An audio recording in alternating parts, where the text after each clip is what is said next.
সমস্ত নারীর দোয়া কবুল করব না, ওই সমস্ত মেয়ের দোয়া কবুল করব না যে সমস্ত নারী, যে সমস্ত মেয়ে অবৈধ সম্পর্ক আছে।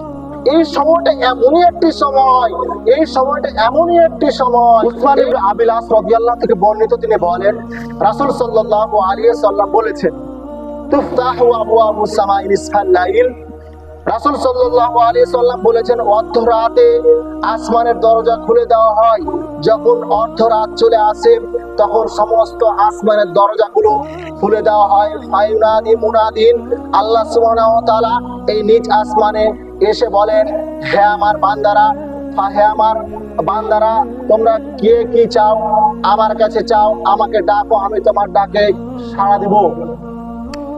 হালমিন দাইন, হালমিন দাইন ফাইফাররাজানহু, হালমিন সাইল ফায়ুতা, হালমিন মাকরুবিন ফাইফাররাজানহু।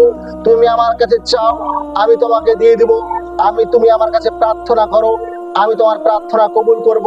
তুমি আমার কাছে সাহায্য চাও, আমি তোমাকে সাহায্য করব।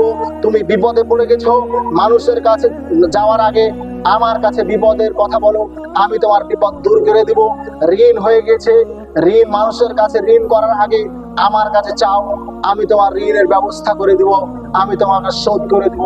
যে যা বিপদে পড়েছে, যতই বড় বিপদ হোক, আল্লাহ সুবহানাহু ওয়া তাআলা নিজ আসমানে থেকে বলতে থাকেন, হে আমার বান্দারা, আমাকে ডাকো, আমি তোমারটাকে সাড়া দেব। আমার কাছে চাও, আমি তোমার প্রার্থনা কবুল করব। ফালা ইয়াবকা মুসলিমিন ইয়াদাউ বিদাওয়াতি ইল্লা ইসতাজাবাল্লাহু আযজা ওয়া জাল। এই সময়টা এমনই একটি সময়, এই সময়টা এমনই একটি সময়, এই সময়টা এমনই একটি সময়, বান্দা যা চাইবে, মুসলমান যা চাইবে, আমার বান্দা যা চাইবে, মুসলমান যা চাইবে, আমি তাকে তাই দিয়ে দিব। সুবহানাল্লাহ। আপনি যা চাইবেন আল্লাহ সুবহানাহু ওয়া তাআলা আপনাকে তাই দিয়ে দিবেন। এই সময়টা হচ্ছে এমন সময়, কখন এটা? অর্ধরাত যখন চলে যায়, 10টা 11টা বা 12টা 1টা 2টা, এই যে মধ্যরাত, যখন মধ্যরাত চলে আসে, 2 রাকাত 4 রাকাত সালাত আদায় করে যা চাইবেন আল্লাহ সুবহানাহু ওয়া তাআলা আপনাকে তাই দিবেন। ফালা ইয়াবকা মুসলিমিন ইয়াদাউ বিদাওয়াতি ইল্লা ইসতাজাবাল্লাহু আযজা ওয়া জাল্লা। কেন?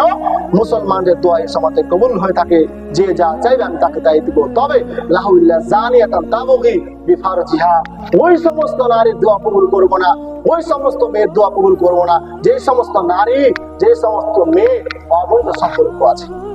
এই হাদিস দ্বারা আপনি কি বুঝলেন?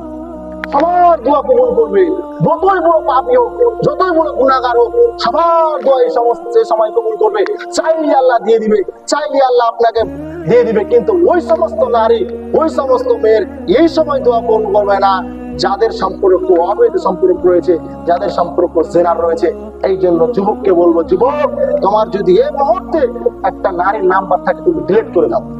কেন? ওই নারীকে যদি, যে অবৈধ সম্পর্ক আছে, যে নারী প্রেমের গল্প করে, যে নারী অবৈধ সম্পর্ক করে, ওই নারীকে তুমি যদি বিবাহ করো, তোমার ছেলে যখন হবে, ছেলে যদি বিপদে পড়ে, ছেলে যদি অসুস্থ হয়, যখন তোমার নারী, তোমার স্ত্রী দোয়া করবে, সেই নারীর দোয়া কবুল হবে না। এইরকম নারীকে কখনো বিবাহ করবে না, এইরকম মেয়েকে কখনো বিবাহ করবে না যে নারী অবৈধ সম্পর্ক করেছে, যে নারী জিনার সাথে লিপ্ত হয়েছে। তুমি যদি আসলে মুমিন হও, তুমি যদি আসলে মুত্তাকি হও, ঈমানদার হও, এই হাদিস শোনার পরে এখনই বাড়ি গিয়ে সাথে সাথে একটা নারী যদি নাম্বার থাকে, তুমি মোবাইল থেকে ডিলিট করে দিবে। আর যদি না করো, তুমি কখনো পরিচয় দিবে না যে আমি মুসলিম, আর তুমি কখনো পরিচয় দিবে না যে আমি মুমিন, তুমি কখনো পরিচয় দিবে না যে আমি একজন ঈমানদার।